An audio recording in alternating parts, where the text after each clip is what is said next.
Dear 6.5 lakh BPSC aspirants, आज हम लोग टेस्ट 5 का डिस्कशन करेंगे और हर एक सेक्शन के पहले आपको ये बता देंगे कि इस पर्टिकुलर क्वेश्चन का लॉजिक क्यों है। तो चलिए अब की बार 140 के पार and let's start our discussion. Test 5 67th BPSC PT test series test 5 का हम लोग डिस्कशन करेंगे। ठीक है, तो चलिए इसको हम लोग डिस्कशन चालू करते हैं। पहला जो 10 क्वेश्चन है, फर्स्ट 10 क्वेश्चंस सरकारी परियोजना पे है, गवर्नमेंट प्रोजेक्ट पे है। और आज जो हम लोग 10 क्वेश्चन डिस्कस करेंगे इस सेक्शन में, वो सब कुछ आधारित रहेगा नेशनल स्किल डेवलपमेंट मिशन पे, राष्ट्रीय कौशल विकास मिशन पे।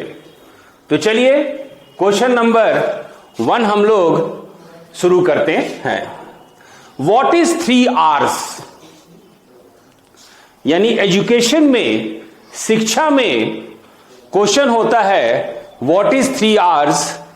3R क्या है? तो इसका सही ऑप्शन है, इसका सही ऑप्शन है आपका, इसका सही ऑप्शन है, इसका सही ऑप्शन है A, reading, writing and arithmetic. 3R हम लोग शिक्षा में इस्तेमाल करते हैं इस शब्द को। और 3R क्या है? तो 3R है पढ़ना, लिखना और अंक गणित। पढ़ना, लिखना और अंक गणित।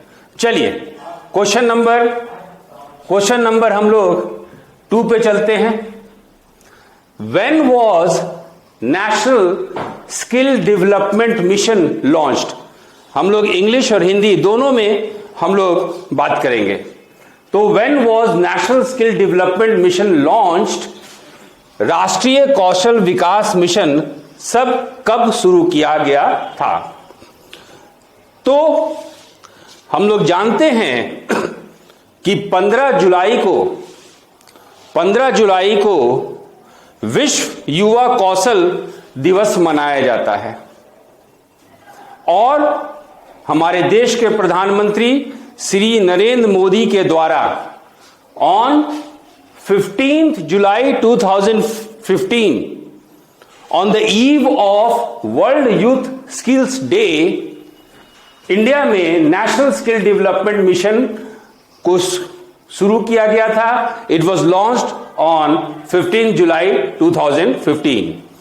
याद रखिएगा बच्चों कि 15 जुलाई 2015 यानी 15 जुलाई जो है आपका विश्व युवा कौशल दिवस भी हम लोग इसको मनाते हैं। तो on the eve of world youth skills day, on the eve of world youth skills day, national skill development mission was launched. तो सही आंसर है ए एंड सी। 2 का सही आंसर है ए और सी। तो 2 का सही आंसर है ए और सी, यानी कि ई ऑप्शन, यानी कि ई ऑप्शन। चलिए क्वेश्चन नंबर, अगला क्वेश्चन जाने से पहले यूनियन कैबिनेट, भारत सरकार की यूनियन कैबिनेट जो है केंद्रीय मंत्रिमंडल 1 जुलाई 2015 को नेशनल स्किल डेवलपमेंट मिशन का परमिशन दे दी थी। और फॉर्मली, ऑफिशियली, आधिकारिक रूप से आपका national skill development mission launch हुआ on 15 July 2015 on the occasion of world youth skills day. चलिए let's go to another question. Question number 3। अब जो है हम लोग चर्चा कर रहे हैं नेशनल स्किल डेवलपमेंट मिशन पे, हम लोग चर्चा कर रहे हैं राष्ट्रीय कौशल विकास मिशन पे, हम लोग चर्चा कर रहे हैं राष्ट्रीय कौशल विकास मिशन पे, है ना। तो नेशनल स्किल डेवलपमेंट मिशन का इंस्टीट्यूशनल मैकेनिज्म क्या है? राष्ट्रीय कौशल विकास मिशन के लिए भारत सरकार कौन सा तंत्र बनाई है? क्वेश्चन नंबर 3 इसी पे है कि भाई national skill development mission launch हो गया, लेकिन इस मिशन को लॉन्च करने के लिए कुछ ऑर्गेनाइजेशनल सेटअप भी बना होगा। आपका राष्ट्रीय कौशल विकास मिशन शुरू हो गई, लेकिन इसका जो उद्देश्य है, इसको कार्यान्वित करने के लिए कौन सा ढांचा, कौन सा सरकारी तंत्र बना, इसी पे है क्वेश्चन नंबर 3। ठीक है, तो इसको समझने से पहले हम लोग जरा एक स्लाइड पे चलते हैं। हम लोग इस स्लाइड पे चलेंगे तो देखिएगा कि एक फिगर है कि सबसे ऊपर जो है वो है आपका गवर्निंग काउंसिल, यानी संचालन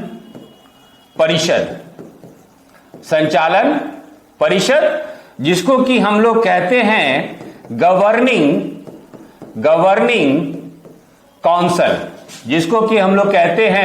गवर्निंग काउंसिल, और इसके अध्यक्ष, इसको चेयर करते हैं prime minister of India, Bharat के प्रधानमंत्री। इसको चेयर करते हैं prime minister of India. Governing council के नीचे आपका है स्टीयरिंग कमिटी,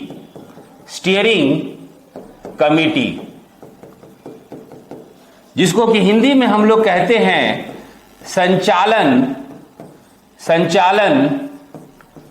समिति। और स्टीयरिंग कमिटी के नीचे है आपका मिशन डायरेक्टरेट, इसके नीचे है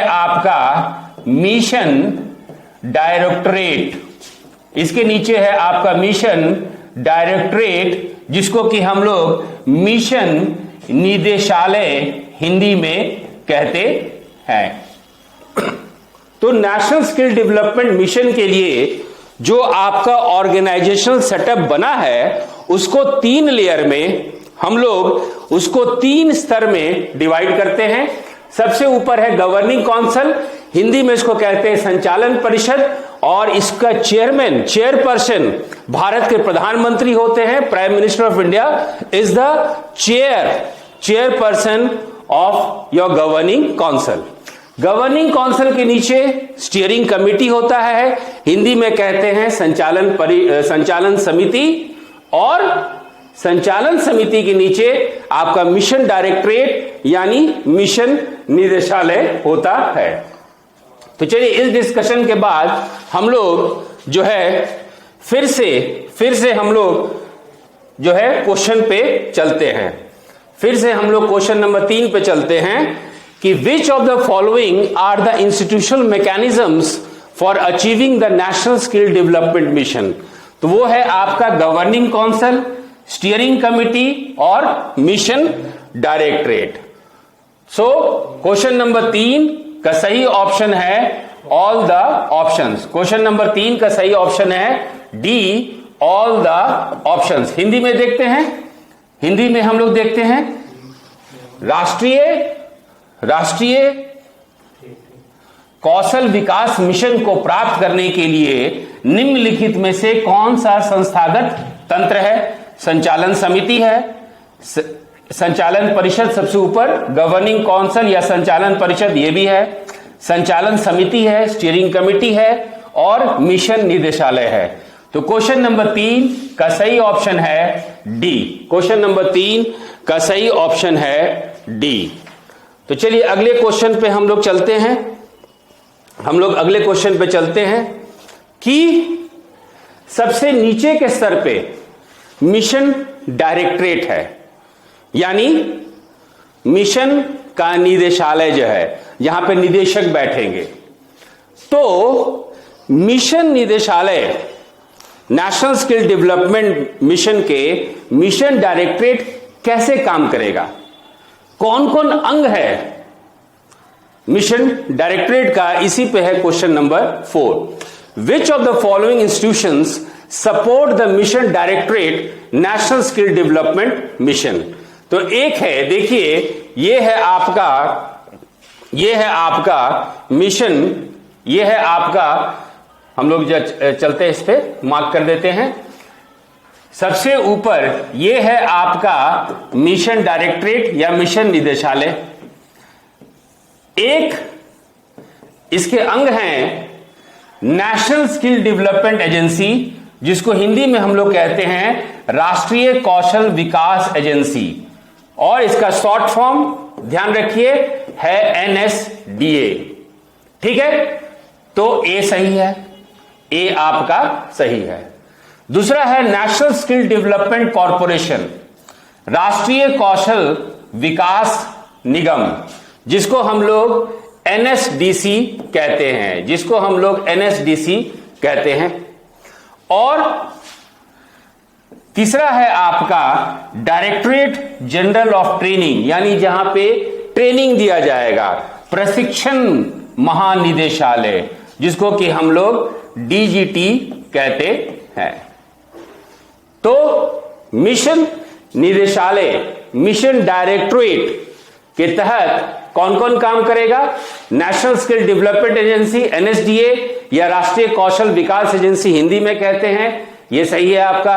राष्ट्रीय कौशल विकास निगम NSDC, ये भी सही है आपका, ये भी सही है। और C option directorate general of training DGT।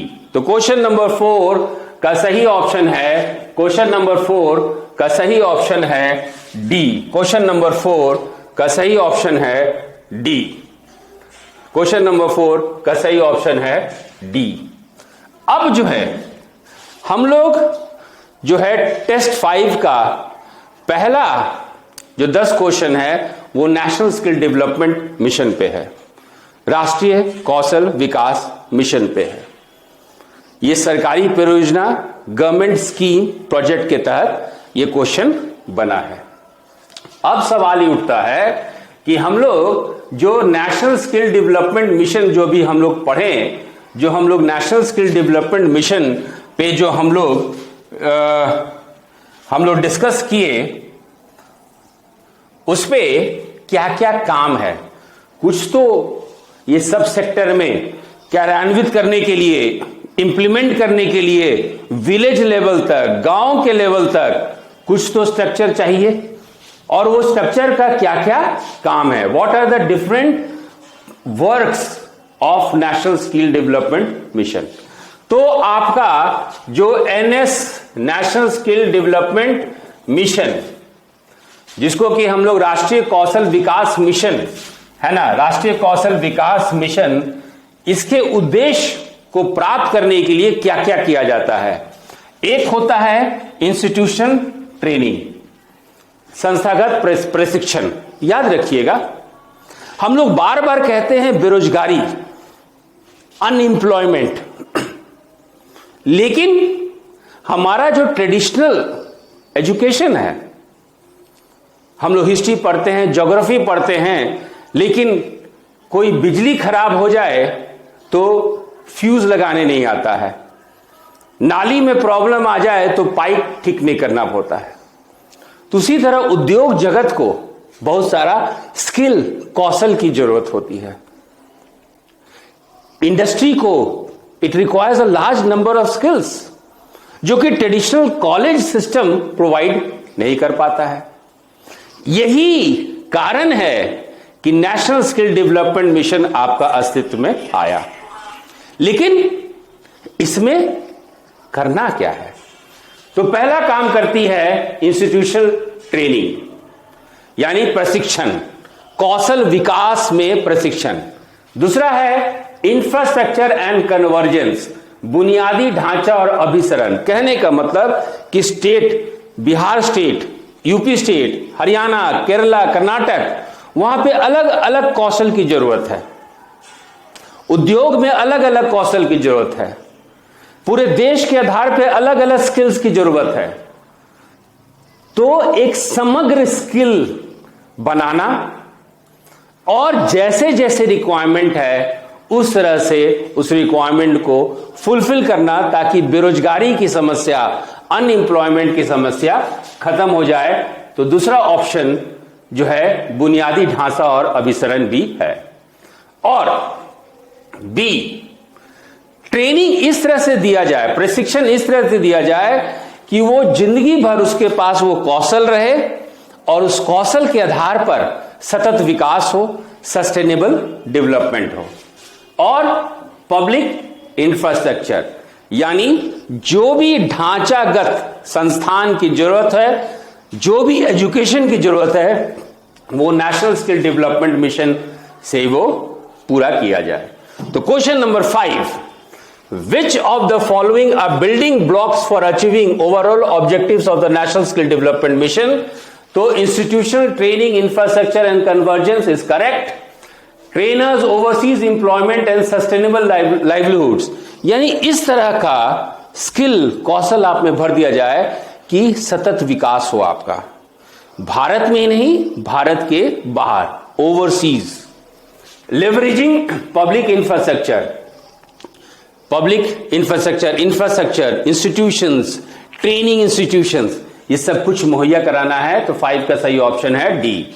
निम्नलिखित में से कौन राष्ट्रीय कौशल विकास मिशन के समग्र उद्देश्यों को प्राप्त करने के लिए बिल्डिंग ब्लॉक्स हैं? तो संस्थागत परीक्षण सही है, बुनियादी ढांचा सही है, अभिसरण मतलब जो भी इंडस्ट्री की रिक्वायरमेंट है, जो भी उद्योग की रिक्वायरमेंट है, जो भी किसी खास राज्य की रिक्वायरमेंट है, जो भी देश की रिक्वायरमेंट है और जो भी विदेश में रिक्वायरमेंट है, वो सारा कौशल जो है हमारे युवा को दे दिया जाए। तो अभिसरण का मतलब यही है।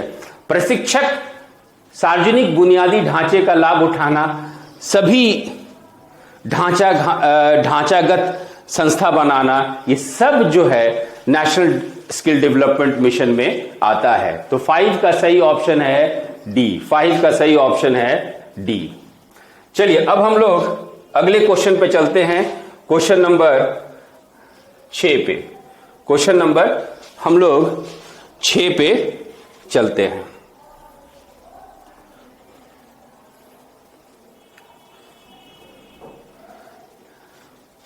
What is the target of skill India mission?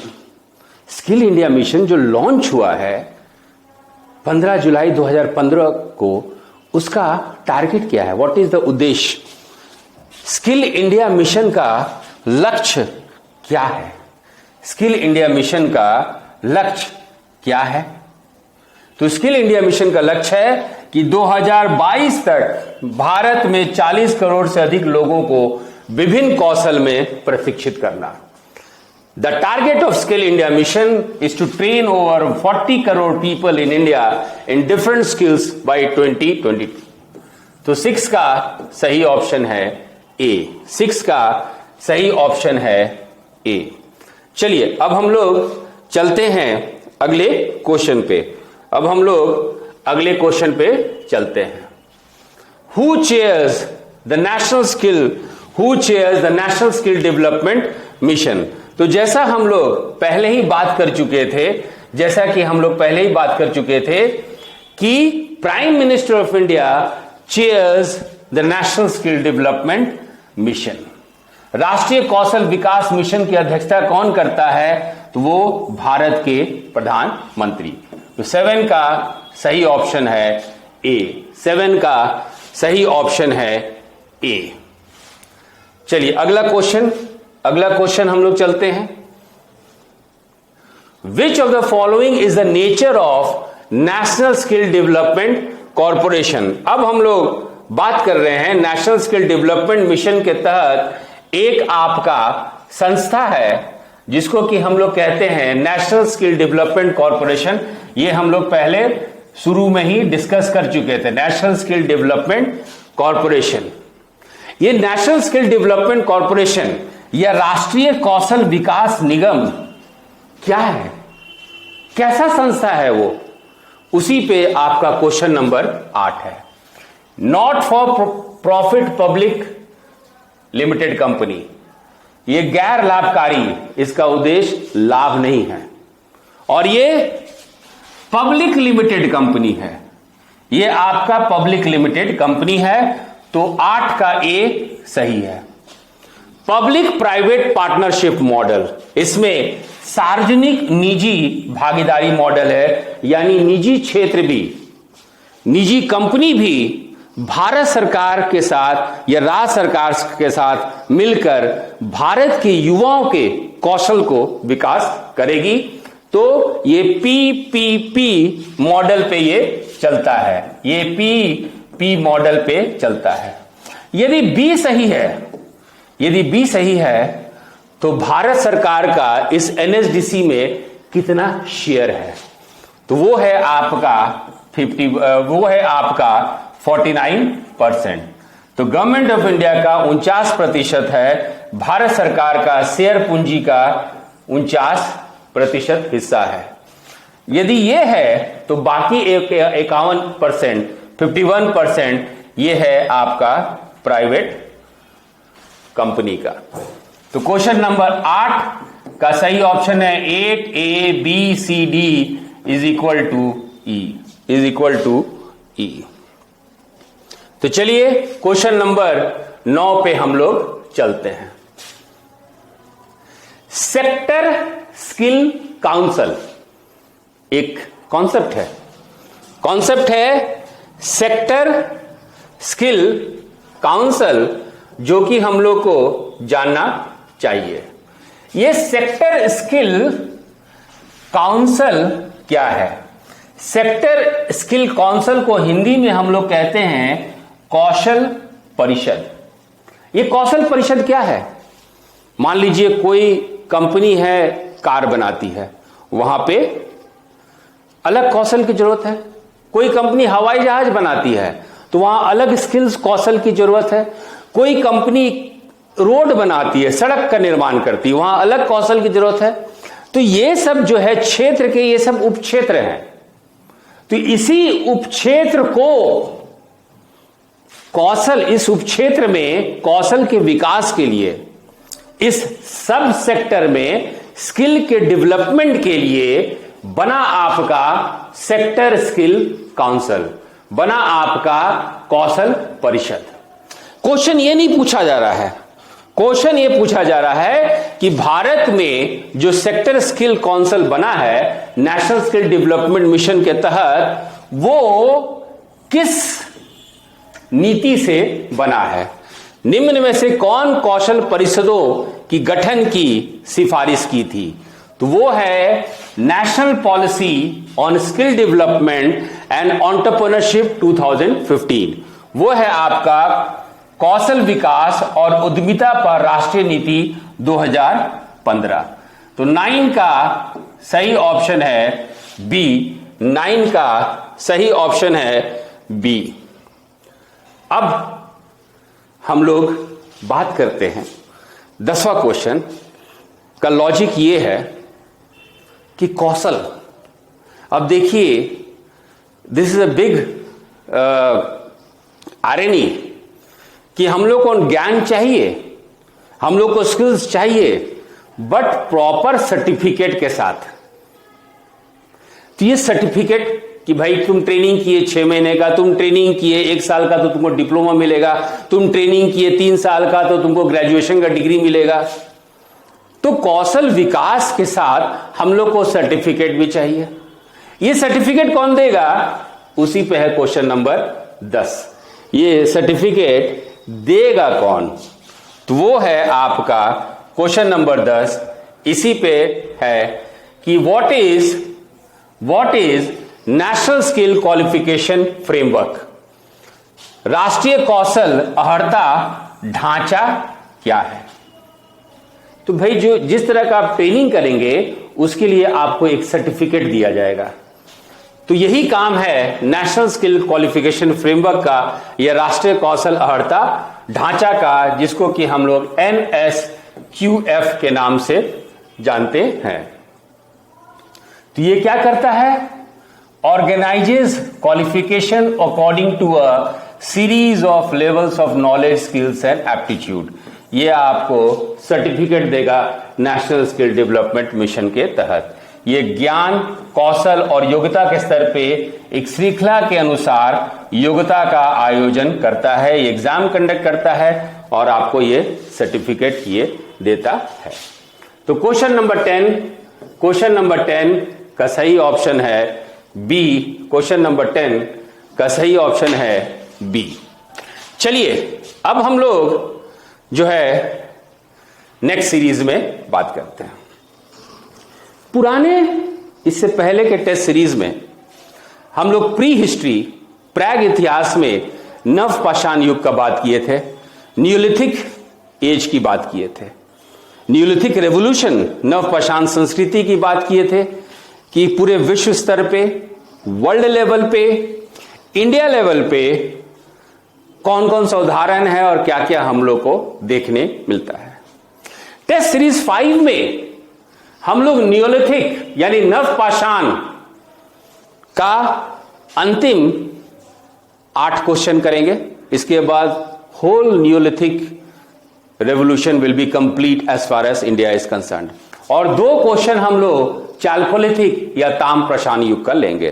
कहने का मतलब है कि हम लोग बहुत सिलसिलेवार तरीके से, बहुत ही क्रमबद्ध तरीके से न्यूलिथिक, नवपाषाण युग का टॉपिक लिए 10-10 क्वेश्चन करके हम लोग वर्ल्ड लेवल पे पढ़े, इंडिया लेवल पे पढ़े, बुर्जहोम कश्मीर का है, गुफक्राल, चिरान बिहार का, मेहरगढ़ वर्तमान पाकिस्तान का, ये सब उदाहरण के तहत हम लोग जो है नवपाषाण युग को पढ़े।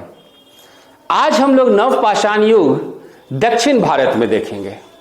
तो चलिए इसके साथ ही हमारा 11वां क्वेश्चन शुरू होता है।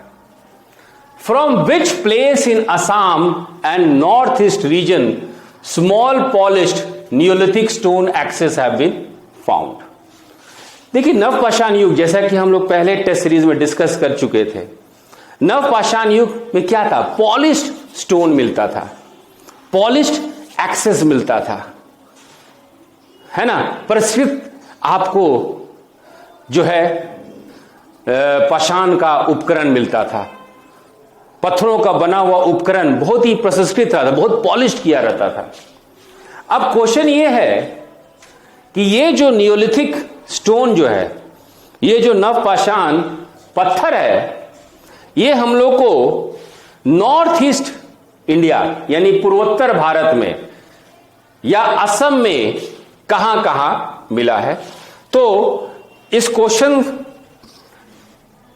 को डिस्कस करने से पहले ये देखिए, ये है आपका नवपाषाण का उदाहरण। इस तरह का पॉलिश्ड स्टोन हम लोग को मिला है। कहां कहां मिला है?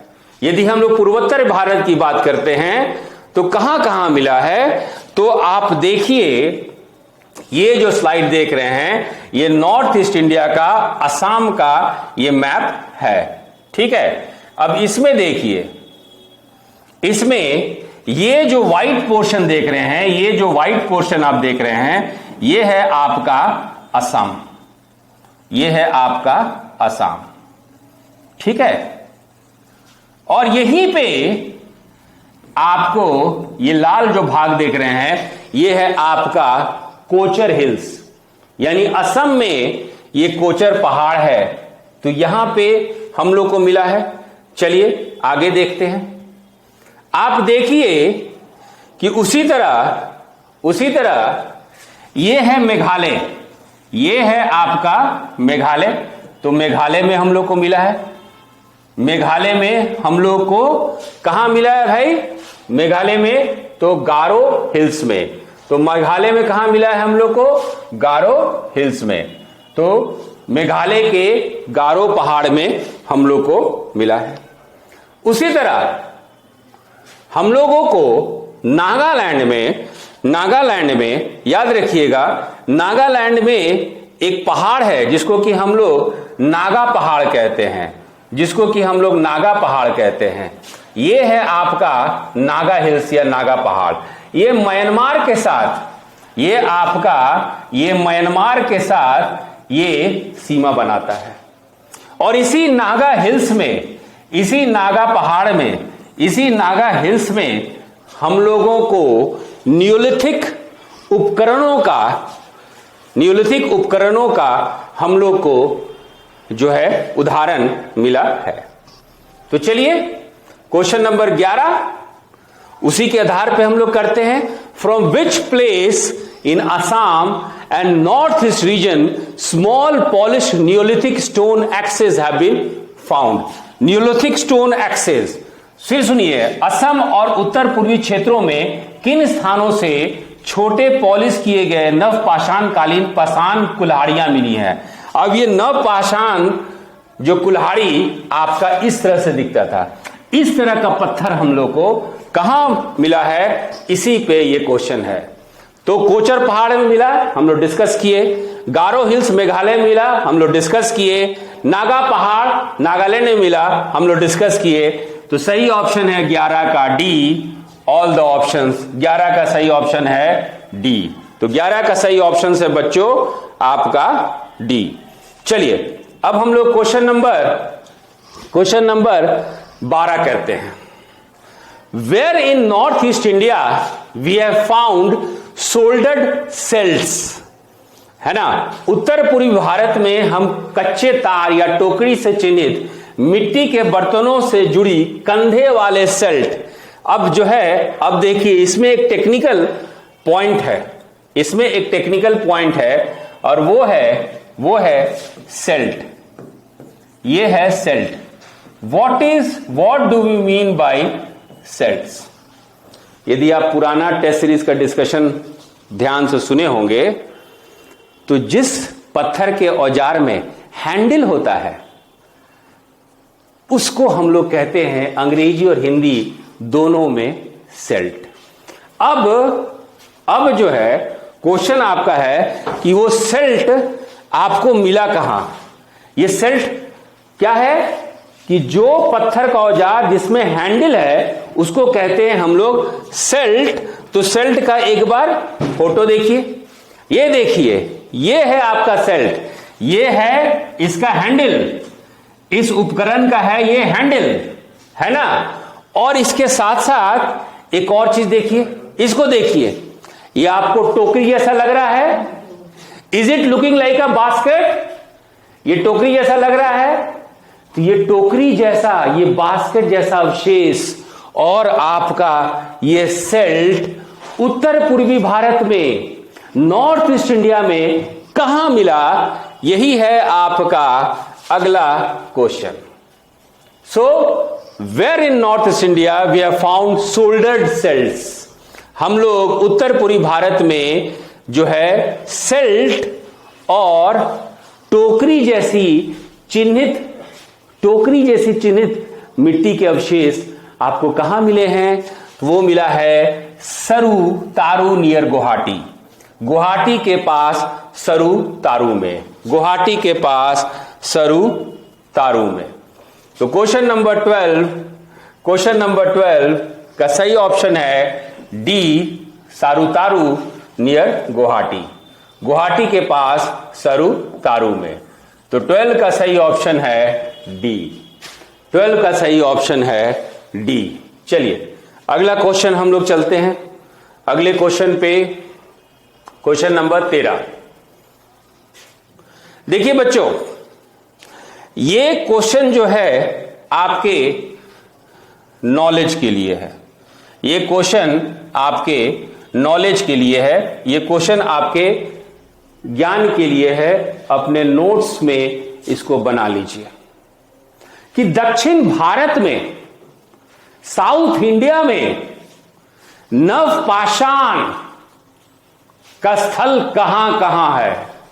Where do we find examples of neolithic stone implements in south India?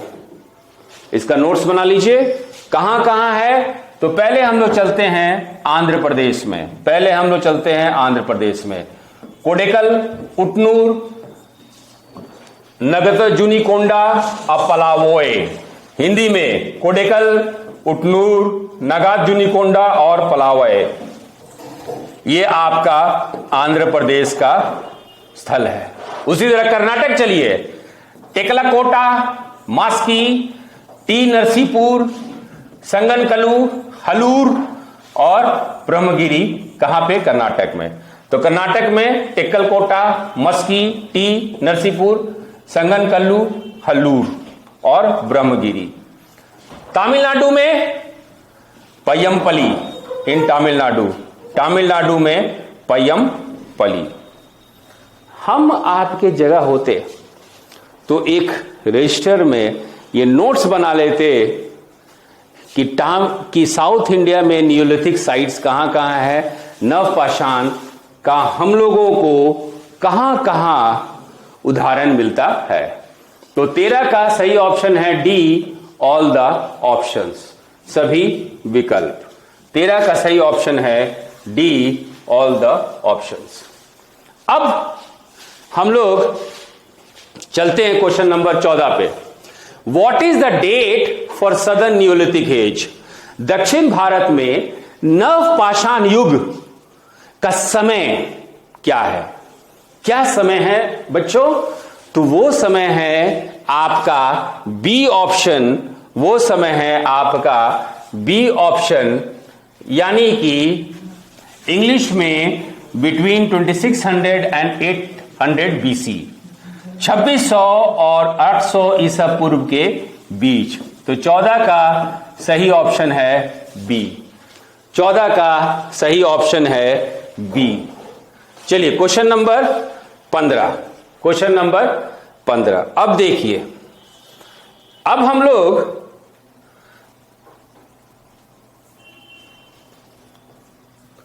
लोग जो अपना डिस्कशन कर रहे हैं इस सेक्शन में, दक्षिण भारत में नवपाषाण युग, neolithic age in south India. अब सवाल यह उठता है कि 2600 से 800 ईसा पूर्व के बीच में दक्षिण भारत में हम लोग को नियोलिथिक एज इन नवपाषाण युग हम लोग को देखने को मिलता है। क्या इसमें कोई चरण था जैसे कि उत्तर भारत में और विश्व में देखा गया है? Yes, the south Indian neolithic age has been divided into 3 phases। दक्षिण भारत का नवपाषाण युग 3 चरण में विभाजित है और इसी पे क्वेश्चन नंबर 15 है। पहले इंग्लिश में डिस्कस करेंगे फिर हिंदी में।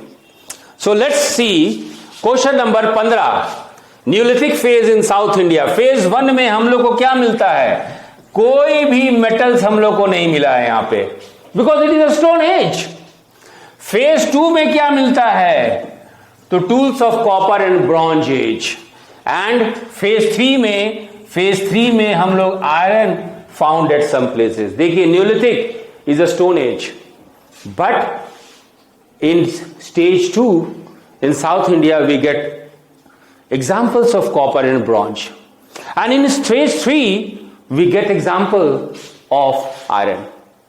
चलिए, तो 15 का सही ऑप्शन है ए, 15 का सही ऑप्शन है ए, 15 का सही ऑप्शन है ए। हम लोग हिंदी में चलते हैं, हिंदी में हम लोग चलते हैं।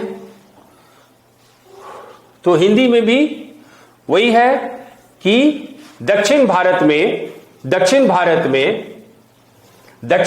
में नवपाषाण काल तो 3 चरण में है, 3 स्टेजेस। चरण 1 में हम लोग को कोई धातु उपकरण नहीं मिलता है। चरण 2 में हम लोग को तांबा और कांसे का औजार मिला है, और चरण 3 में कुछ जगहों पर लोहा मिला है। तो 15 का सही ऑप्शन है ए, 15 का सही ऑप्शन है ए। चलिए क्वेश्चन नंबर 16, क्वेश्चन नंबर 16 पे चलते हैं। In which phase of Neolithic age in South India we find evidence of cattle, sheep, goat and practice of some agriculture. देखिए क्वेश्चन 16 का लॉजिक ये है कि नवपाषाण क्रांति या न्यूलिथिक रेवोल्यूशन, इसका अर्थ क्या है?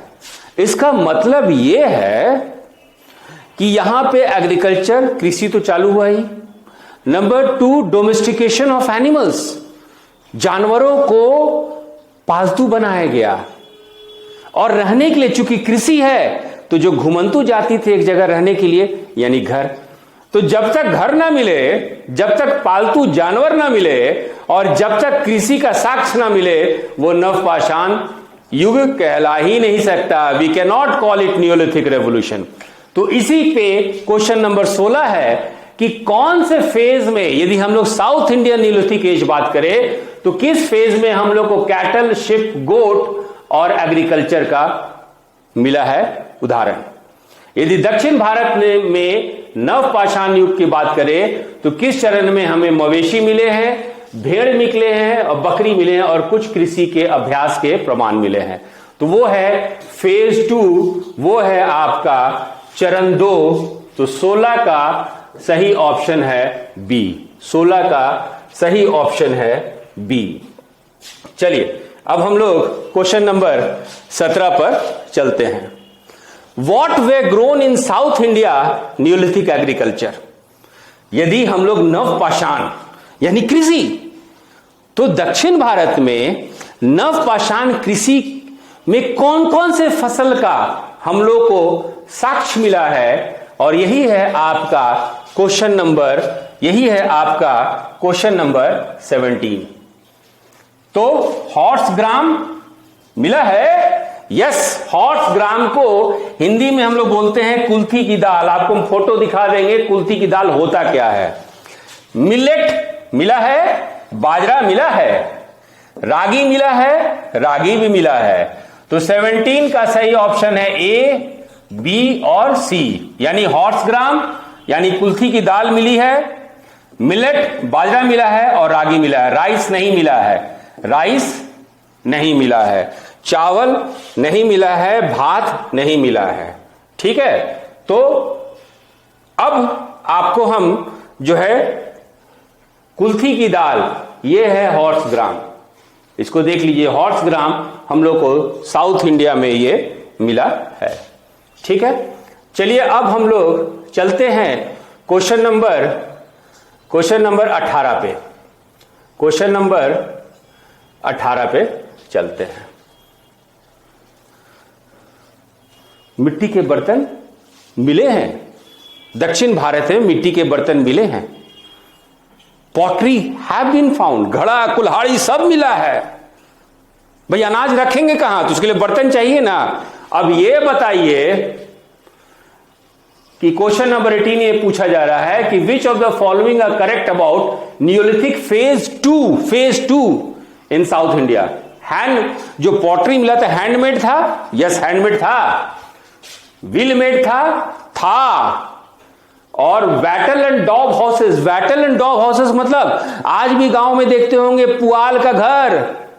तो पुआल का घर था, मिला था, उस पे कुछ रंगारंग पुताई उताई हुआ था। हाँ हुआ था, उसी को कहते हैं हम लोग वैटल एंड डॉग हाउसेस, मिला है। तो 18 का सही ऑप्शन है डी।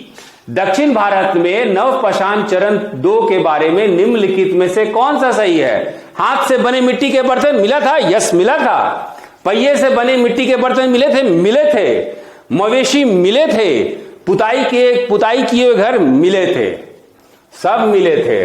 तो 18 का सही ऑप्शन है D, all the options. Question number 11 से 18 तक अब हम लोग नवपाषाण युग, पिछले टेस्ट से यदि आप कंपेयर कीजिएगा टेस्ट 1 से, तो न्यूलिथिक एज वर्ल्ड लेवल पे जितना क्वेश्चन बनता हम लोग कर चुके, इंडिया लेवल पे जितना क्वेश्चन बन चुका है होना चाहिए कर चुके। साउथ इंडिया का ये लास्ट फेज बचा था और ये क्वेश्चन नंबर 18 तक ये भी आपका फिनिश हो गया है।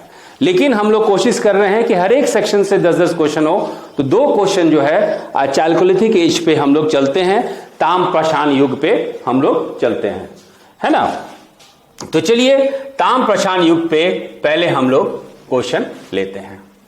आहार कल्चर, आहार संस्कृति, है ना। ये आहार संस्कृति को जानने से पहले ये देखिए, ये पाकिस्तान है, ये है आपका पाकिस्तान, और ये है राजस्थान।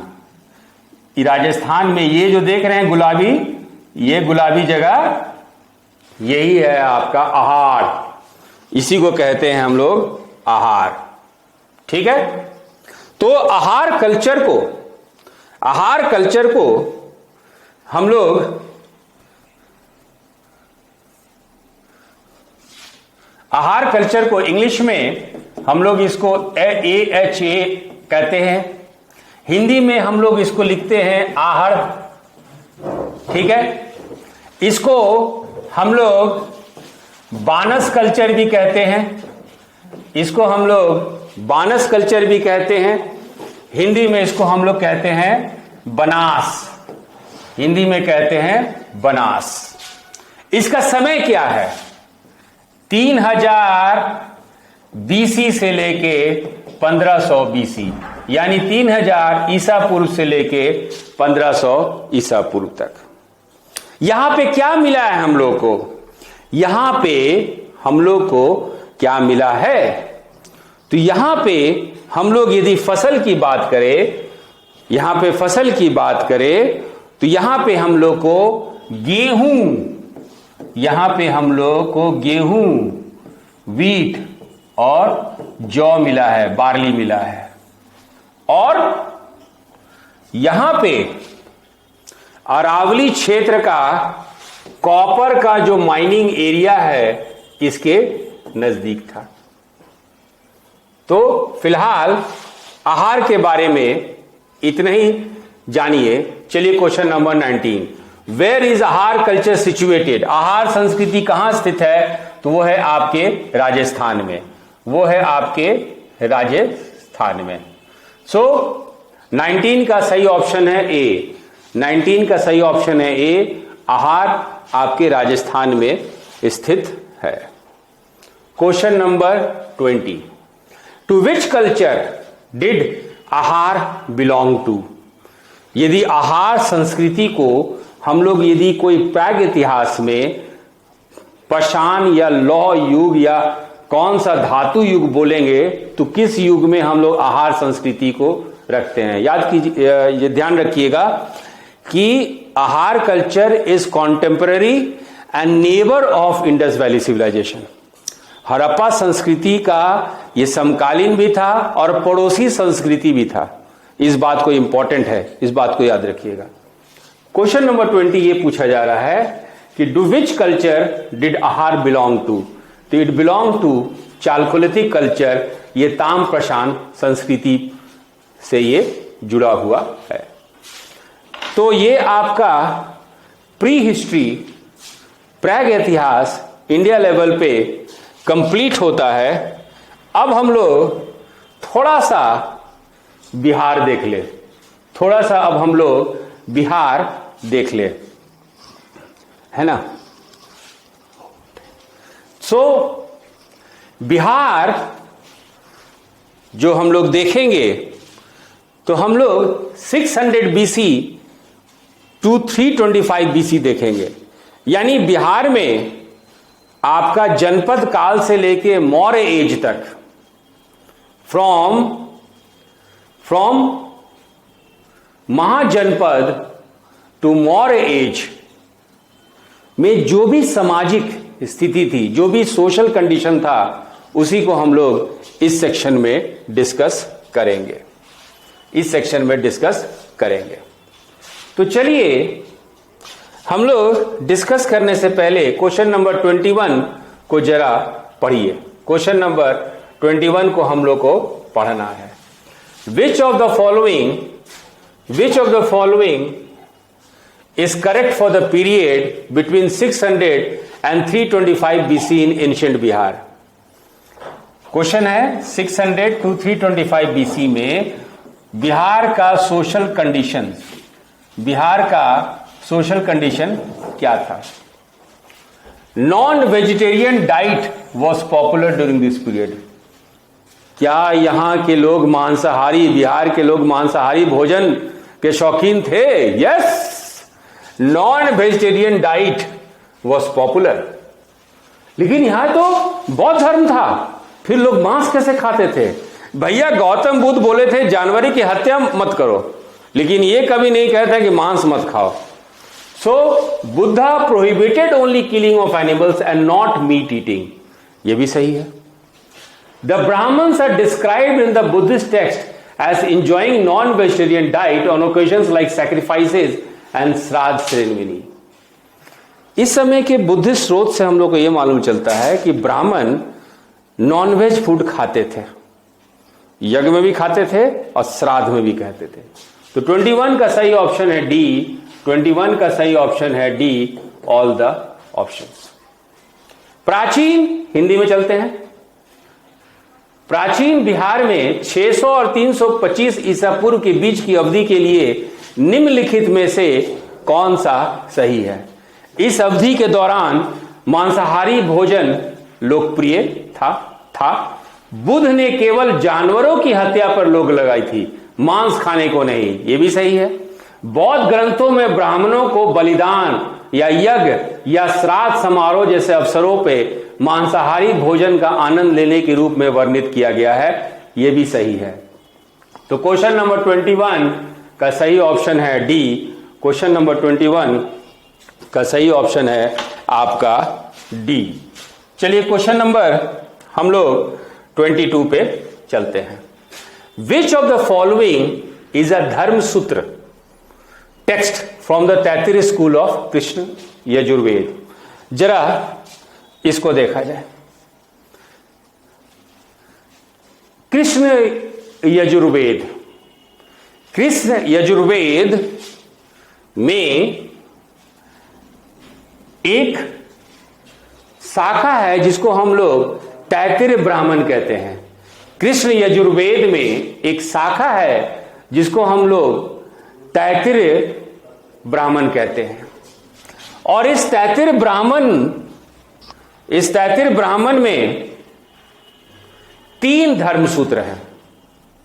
क्वेश्चन आपका 22 इसी पे है कि which of the following is a dharma sutra text from the Taittiriya school of Krishna Yajurveda? Apastamba, yes. Baudhayana, yes. Hiranyakeshin, yes. तो 22 का सही ऑप्शन है डी। निम्नलिखित में से कौन कृष्ण यजुर्वेद के तैत्तिरीय शाखा का धर्मसूत्र है? आपस्तम धर्मसूत्र, बौद्धयान धर्मसूत्र और हिरण्यकेशिन धर्मसूत्र। तो 22 का सही ऑप्शन है डी। 22 का सही ऑप्शन है D. A very important question, what is द्वादश सैक्रिफाइस? हिंदी में इसको कहते हैं द्वादशा यज्ञ। द्वादशा यज्ञ क्या है? It is a soma sacrifice. यह एक सोम यज्ञ है, ठीक है। ये दशा रात्र यज्ञ है, माने 10 रात ये यज्ञ चलता है। और it is a 12 days sacrifice. ये 12 दिनों का यज्ञ है। कहने का मतलब है कि आपका द्वादश सैक्रिफाइस जो है, द्वादश यज्ञ जो है, ये सोम यज्ञ है और ये दशारत्र यज्ञ है, 10 रात चलता है और ये 12 दिनों तक चलता है। Question number 20, question number, just a minute, question number 23 का सही ऑप्शन है डी। क्वेश्चन नंबर 23 का सही ऑप्शन है डी, ऑल द ऑप्शन, सभी विकल्प। क्वेश्चन नंबर 23 का सही ऑप्शन है डी, सभी विकल्प।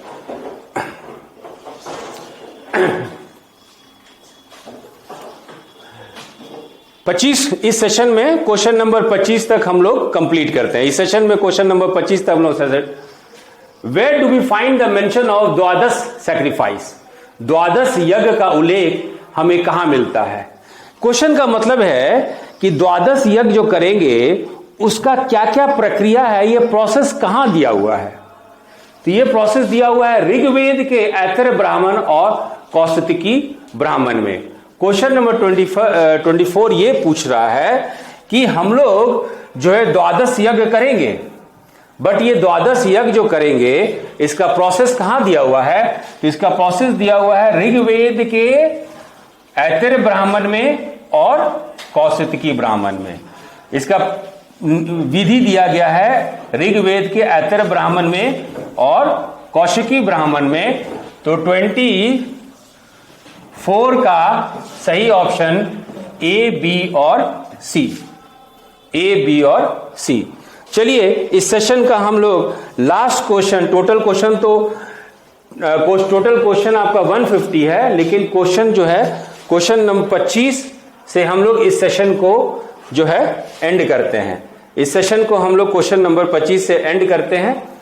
विच of the following calls the Dvadasha sacrifice as the sacrifice of Prajapati. Question number 25 ये बोलता है, पूछ रहा है कि किस यज्ञ को आप कहेंगे कि यज्ञ में जो बलिदान दिया जाता है, जो अग्नि प्रज्वलित किया जाता है, वो बलिदान प्रजापति को दिया जा रहा है। ये किस ग्रंथ से हम लोग को, किस स्रोत से, किस लिटरेचर से हम लोग को मालूम चलता है। वो मालूम चलता है हम लोग को ऐतर ब्राह्मण से। We come to know from Aitareya Brahmana. हम लोग को ऐतर ब्राह्मण से मालूम चलता है कि ऐतर ब्राह्मण से मालूम चलता है कि जस्ट अ मिनट, हम लोग को ऐतर ब्राह्मण से मालूम चलता है कि जो भी हम लोग बलिदान यज्ञ दे रहे हैं द्वादश यज्ञ में, वो ऐतर ब्राह्मण, इस बात को कहा जाता है कि it is like you are giving sacrifice to Prajapati, and this point has been enumerated in Aitareya Brahmana. निम्नलिखित में से कौन द्वादश यज्ञ को प्रजापति को बलिदान कहता है या प्रजापति को आहुति के रूप में देखता है, तो वो है आपका ऐतर ब्राह्मण। तो 25 का सही ऑप्शन है बी। तो चलिए बच्चों, इस सेशन को हम लोग इस क्वेश्चन के साथ ही एंड करते हैं। अगले सेशन में हम लोग क्वेश्चन नंबर 26 ऑनवर्ड्स हम लोग ले चलेंगे। Thank you.